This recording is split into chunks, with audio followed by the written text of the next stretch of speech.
The aircraft in back of me is an F-4 Phantom. This is the Navy version of an aircraft that was used by the United States Air Force, the Marine Corps, and the U.S. Navy.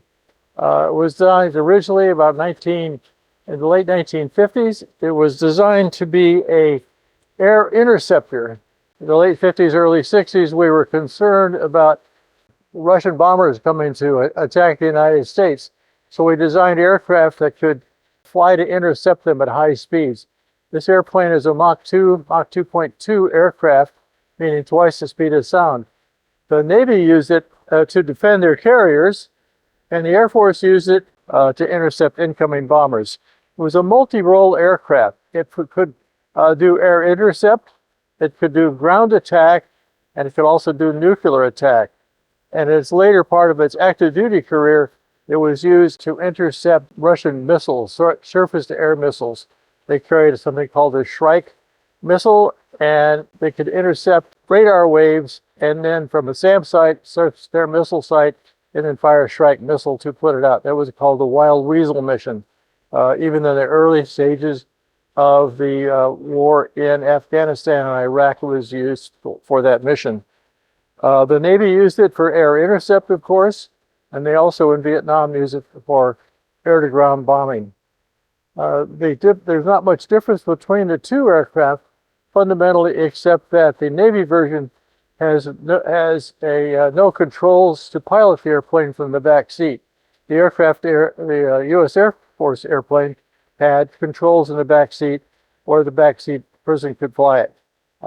Initially designed to have a radar intercept officer, the Air Force decided to put a pilot in the back seat for the purpose, I guess they thought it was too complicated. Well, it turned out to be a bad idea. I actually flew the airplane for 4 years in the front and the back seat. The Air Force had the same thing the Navy did as far as the tail hook in the back. You'll see in the aircraft in back of me here, you can barely see the tail hook. That was to land on a carrier. By engaging the wires on the carrier, you could stop the aircraft within a few hundred feet. And of course, they launched by using the catapult on Navy. There was a total of 5,200 F-4s made. It's a very large aircraft for that time, weighing about 49,000 pounds dry and as much as 58,000 pounds combat ready, carrying bombs and so forth, which incidentally is about the same amount of weaponry and total weight as a B-17 in World War II.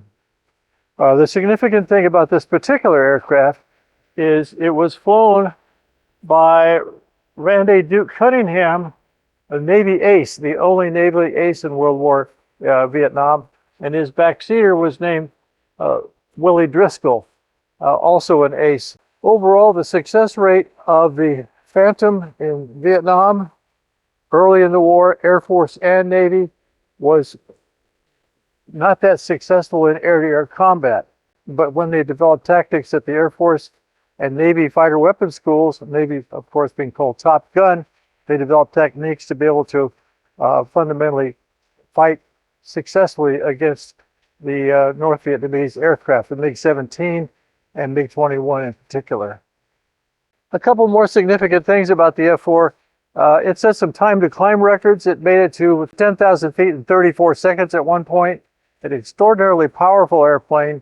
Mach 2.2 is something that when we initially flew it, your first ride, you go up to Mach 2, and I think I was on Mach 2.2 that day.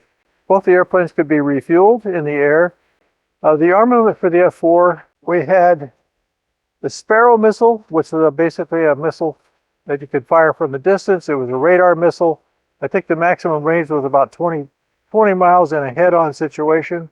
The other missile primarily was the Sidewinder. The Sidewinder was, you refer as that infrared, but a heat-seeking missile. Another missile was the Falcon, which was a follow-on to the Sparrow, but quite frankly didn't work as well.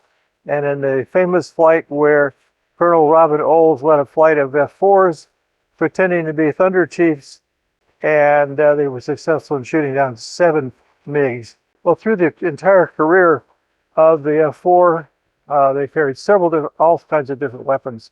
1998 was the last of the Air Force use of the F-4. Several countries still use it. It's a very popular airplane.